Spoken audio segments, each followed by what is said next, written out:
جب یہ تحریک ختم ہوئی آزادی کی اور انگریز پورے ہندوستان پہ قابض ہو گیا اور کاغذات کے اندر، فائلوں کے اندر ہر جگہ وہابی وہابی وہابی لکھا جانے لگا، تب ایک اہل حدیث سپوت مولانا محمد حسین بٹالوی رحمہ اللہ، شیخ الاسلام، جنہوں نے مرزا قادیانی کے خلاف سب سے پہلے تکفیر کا فتویٰ لگایا تھا، جب انہوں نے دیکھا کہ ہر کاغذ میں ہمیں وہابی، ہر جگہ پر ہمیں وہابی، ہم وہابی تو نہیں ہے، ہر جگہ ہمیں وہابی وہابی لکھا جاتا ہے، تو انہوں نے ایک درخواست دی کہ ہمیں وہابی کہنا بند کیا جائے اور وہی الفاظ لکھے جو ایک سرکاری آفیسر کو جب آپ خط لکھتے ہیں تو یہ نہیں لکھتے او فلانے،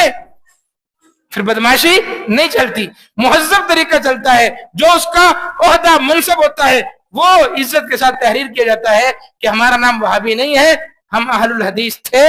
اہل الحدیث ہیں اور اہل الحدیث رہیں گے، ہمارا